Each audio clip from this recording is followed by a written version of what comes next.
So hi guys, I am back with another trending के drama जिसका नाम है वंडरफुल वर्ल्ड, जो कि एक थ्रिल के ड्रामा है और कल ही रिलीज़ हुआ है। सो बिना किसी देरी के हम इसका फर्स्ट एपिसोड स्टार्ट करते हैं। सो एपिसोड की स्टार्टिंग में हमें इंट्रो सीन दिखाया जाता है जिसमें हमें अपनी मेन लीड दिखाई जाती है जिसका नाम होता है सो योन, जो कि स्ट्रीट में घूम रही होती है। तभी उसके सामने अचानक से एक कार आती है और उसमें एक लड़का बैठा होता है जो कि हमारा मेन लीड होता है जिसका नाम होता है सोनयोल, जो कि कार से उसे हिट करने वाला होता है। तभी हमें इन दोनों का एक फ्लैशबैक का सीन दिखाया जाता है कि जब सोयोन किसी की कब्र के आगे बैठी हुई होती है, वहीं पे उसे सोनयोल मिलता है जो उसकी काफ़ी हेल्प करता है। देन ये दोनों काफ़ी अच्छे दोस्त बन जाते हैं और एक दूसरे की काफ़ी हेल्प करते हैं। देन बैक टू रियलिटी में आते हैं हम, जहाँ पे सोनयोल सोयोन को हिट कर देता है, जिसमें सोयोन भी बोलती है कि हाँ यही टाइम है और मैं ये डिज़र्व करती हूँ। और ये सब स्टार्ट हुआ था उन ठंडियों के दिनों में। और फिर हमारा सीन शिफ्ट होता है जहाँ पे हमें सोयोन दिखाई जाती है जो कि अपनी फ्रेंड यूरी के साथ थी। एक्चुअल में वो उसकी मैनेजर भी थी और ये दोनों कहीं जा रहे होते हैं, जिसमें सोयोन बताती है कि मैं पहली बार कोरिया तब आई, उसे एक अवार्ड मिलने वाला होता है। और हमें ये भी दिखाया जाता है कि वो बहुत अच्छी राइटर थी, इसलिए उसे एक अवार्ड भी मिलता है और सब उसके जो बुक्स थे उन्हें बहुत ज़्यादा पसंद करते हैं। उसके बाद उसकी ज़िंदगी बहुत अच्छे से बीतती है और उसका एक बेटा भी होता है जिसमें उसका हस्बैंड बहुत खुश होता है। वो अपने बेटे को बहुत प्यार से पालते हैं और उनका एक बहुत अच्छा घर होता है और वो एक पूरी हैप्पी फैमिली होती है। और फिर हमारा सीन शिफ्ट वहीं पे होता है जहाँ पे सोयोन अपनी दोस्त के साथ जा रही होती है। देन वो एयरपोर्ट जाती है जिसमें उसकी दोस्त उसके साथ आने के लिए बोलती है, पर उसे मना कर देती है और बोलती है तुम्हें किसी शादी में जाना है, तुम उसे अटेंड करो, मैं देख लूँगी। और वो वहाँ से चली जाती है। दूसरी तरफ हमें उसका हस्बैंड दिखाया जाता है जो कि फ़ोन में एक लाइव शो देख रहा होता है और हमें उसका फ्लैशबैक दिखाया जाता है कि वो एक बहुत अच्छा रिपोर्टर था और वो किसी के बारे में रिपोर्टिंग करना चाहता था, पर जो उसके कलीग्स थे वो उसके साथ सहमत नहीं थे, जिसकी वजह से वो अपनी जॉब छोड़ देता है। फिर उसके बाद वो ऐसे ही देख रहा होता है, स्क्रॉल कर रहा होता है फ़ोन में, तभी वो अपनी वाइफ की एक वीडियो देखता है। तभी वहाँ पे उसका बेटा आता है जो कि बोलता है कि आप मॉम की वीडियो देख रहे हो, मुझे भी दिखाओ, और मॉम कितनी अच्छी लग रही है, आप अपनी वीडियोस दिखाओ। तो वो अपनी दिखाता है तो बोलता है आप भी कितने ज़्यादा कूल लग रहे हो। तो वो अपने बेटे को ऐसे प्यार कर रहा होता है। तभी वो देखता है कि उसके बेटे का टेम्परेचर हाई है, मतलब उससे बुखार आ रहा था। तो वो अपनी वाइफ को कॉल करता है, मतलब सोयोन को कॉल करता है। सोयोन से पूछता है कि दवाइयाँ कहाँ रखी है, जिसमें वो उससे बताता है कि बेटे को बुखार आ गया है, इसलिए मुझे बता दो दवाइयाँ कहाँ हैं। तो वो उसको बता देती है। देन उसके बाद वो दोबारा कॉल ट्राई करती है कि तबीयत पूछ लेती हूँ बेटी की, पर वो फ़ोन नहीं उठा रहा होता है और वो अपनी फ़्लाइट छोड़ के अपने घर वापस आ जाती है क्योंकि उसे टेंशन हो रही होती है अपने बेटे की। जब वो घर आती है तो वो देखती है कि उसका बेटा बाहर गार्डन में घूम रहा होता है और वो अपने बेटे को बोलती है कि तुम्हें तो बुखार था, तुम क्या कर रहे हो यहाँ पे। तो वो बोलता है कि मॉम अब ठीक है। देन उसके बाद वो बोलता है कि मुझे जल्दी ठीक होना है ना, क्योंकि आपका बर्थडे है, देन हम पिकनिक में जाएंगे और आपके लिए मैंने एक सरप्राइज़ प्लान किया है। देन वो अपना आईपैड दिखाता है और उसमें कुछ दिखा रहा होता है अपनी मॉम को, पर वो कहता है कि आप पहले अंदर जाओ तब मैं आपको दिखाऊँगा।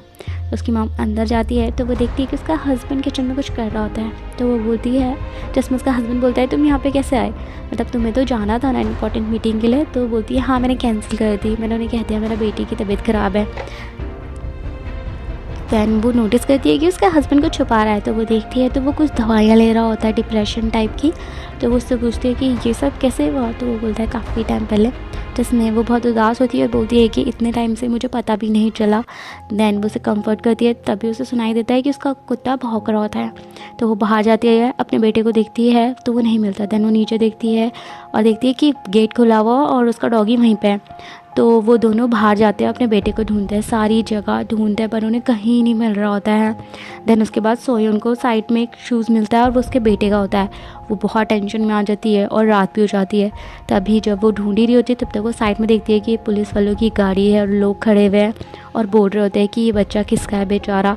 एंड देन जब वो देखती है तो वो उसी का बेटा होता है जिससे एम्बुलेंस में लेके जा रहा होता है और उसका एक्सीडेंट हुआ होता है। फटाफट से उसे हॉस्पिटल लेके जाती है, उसका ऑपरेशन स्टार्ट होता है।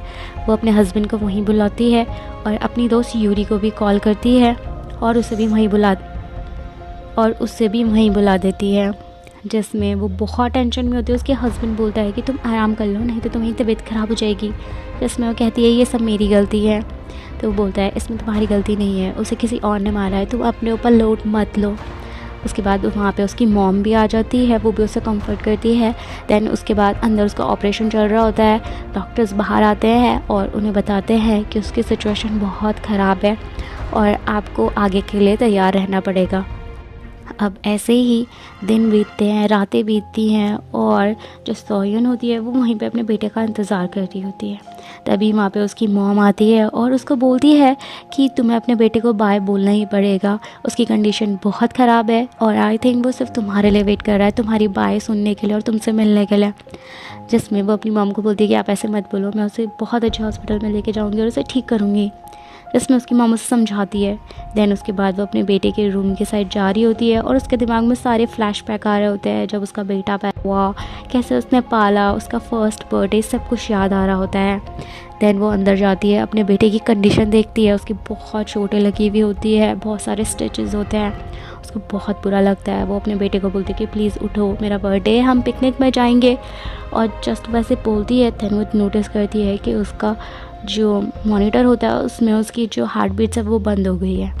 उसके बाद उसके बाद उस आदमी को पकड़ा जाता है जिसने उसके बेटे को मारा होता है और वो एक बहुत बड़ी कंपनी का डायरेक्टर होता है। देन उसके बाद उसे कोर्ट पर ले जाया जाता है, केस चलता है, पूछताछ होती है जिसमें सोयून को भी बुलाया जाता है और उससे भी पूछताछ होती है, जिसमें वो लोग उसी को दोषी मान रहे थे कि अगर वो गेट खुला नहीं रखती तो उसका बेटा बाहर नहीं जाता और मरता भी नहीं। और वो घर जाके बहुत बुरा लगता है उसे कि मेरी वजह से ही शायद मेरे बेटी की डेथ हुई है। दैन उसके बाद उनका लास्ट ट्रायल होता है जिसमें जज ये कंक्लूजन देते हैं कि जो दोषी है उसको बरी किया जाता है क्योंकि उसके खिलाफ़ कोई ज़्यादा सबूत भी नहीं है। जिसमें सब बहुत नाराज़ होते हैं और सोयोंग का हस्बैंड उसके पास जाता है उसे मारने के लिए, जिसमें पुलिस उसे पकड़ लेती है और सब वहाँ से चले जाते हैं। पर जो सोयोंग होती है वो वहीं पे होती है। तभी उसे वहाँ पे उसका हस्बैंड का फ़ोन मिलता है। उसके बाद सीन शिफ्ट होता है, हमें वही किलर दिखाया जाता है और वो वहाँ से कुछ सामान लेके घर जा रहा होता है। तभी उसके पीछे सोयोंग आती है और उसको बोलती है कि तुम्हें मेरे बेटे से माफ़ी मांगनी पड़ेगी और उसे सॉरी बोलना पड़ेगा ताकि वो अच्छे से अपनी लाइफ जी पाए और तुम्हें माफ़ कर दे। जिसमें वो मना कर देता है और बोलता है ये मेरा कार्ड है और तुम मेरे से पैसे ले सकती हो, और जा रहा होता है। जिसमें वो उसे बहुत मिन्नती करती है, उसका पैर हाथ जोड़ती है, जिसमें उसे धक्का भी मार देता है और उसके बेटे की जो फ़ोटो होती है वो टूट भी जाती है। उसके बाद वो उसे बोलता है कि तुम्हें पता है तुम्हारे बेटे की वजह से मेरा कितना नुकसान हुआ है, मेरी कितनी डील्स कैंसिल हो गई है, पता नहीं वो मेरी कार के आगे क्यों जाके मरा। जिसमें वो बहुत हर्ट होती है, उसे बहुत गुस्सा आता है और वो आदमी वहाँ से चला जाता है। तो वो अपने बेटे की फ़ोटो उठाती है और डिसाइड करती है कि इसको तो मैं मार ही दूँगी। देन वो अपनी कार में बैठती है और कार चलाती है और उसको हिट कर देती है और वो वहीं पे मर जाता है और यहीं पे हमारा ये एपिसोड ख़त्म हो जाता है। मुझे बहुत ही ज़्यादा इंटरेस्टिंग लगा। आई होप कि आगे और ज़्यादा। मैं मिलती हूँ नेक्स्ट एपिसोड के साथ जल्द ही। तब तक के लिए like, share and subscribe. Bye.